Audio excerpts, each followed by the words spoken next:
আসসালামু আলাইকুম প্রিয় আমার বন্ধুরা, তোমরা কে কোথায় থেকে দেখছো? অবশ্যই তোমাদের মূল্যবান মতামত জানায় যাইবা এই কমেন্টে। আমি আরব কান্ট্রিতে বলছি। আমি মোহাম্মদ সুজন মিয়া। আমি কুয়েত প্রবাসী। অনেকে জানতে চাইছেন আমার দেশের বাড়ি কোন জায়গায়। চাঁদপুর ডিস্ট্রিক্ট, মতলব থানা। আমার পরিচয়, আমি কুয়েত থাকি, তুর্কি।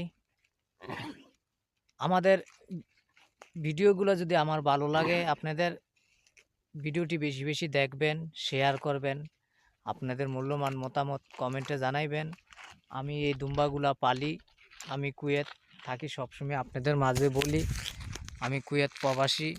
তা আপনারা আমাকে সাপোর্ট করেন বিদায়ী আমি ভিডিও বানাই, ভিডিও বানানোর জন্য উৎসাহী হই।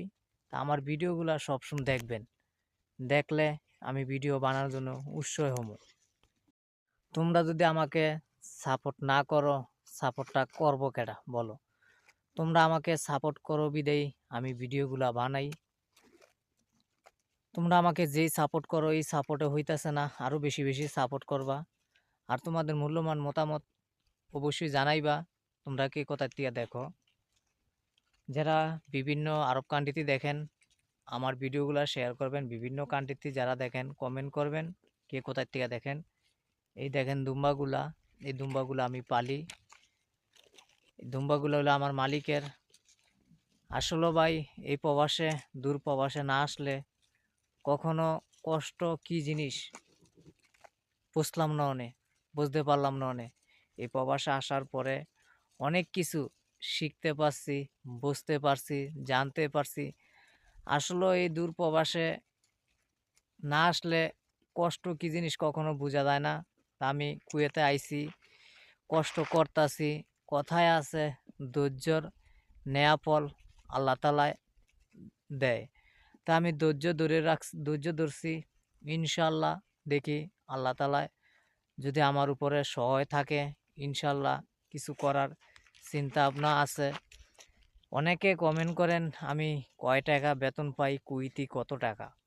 কুয়েতে আমার 110 টাকা বেতন দেয়, বাংলা টাকা প্রায় 40-42 হাজার টাকা যায়। এই টাকাটা দিয়েই আমার বাবা মা, আমার বউ বাচ্চা আছে, তারা মোটামুটি একটু চলতে পারে। খায়ালেও সমান সমান, মাস শেষে কিছু রাখা যায় না। বাংলাদেশে তো জানেন জিনিসপত্র যেই দাম, এই টাকা দিয়েই সব কিছু ম্যানেজ করতে হয়, কিছু করার নাই। তো এইভাবে মিলাজিলা আপনাদের দোয়ায়, ভালোবাসায়, অশেষ রহমতে আল্লাহ তালা আমাকে ভালো রাখছে। আমার জন্য আপনারা দোয়া করবেন, আর আপনাদের জন্য অবশ্যই আমি বুক ভরা ভালোবাসা সবসময় আপনাদের প্রতি রাখি। আপনারা যদি ভালো থাকেন, সুস্থ থাকেন, আমার ভিডিওগুলো দেখতে পারবেন। সবসময় আপনাদের জন্য আমি দোয়া করি। তা সবাই ভালো থাকবেন, সুস্থ থাকবেন। আল্লাহ হাফেজ।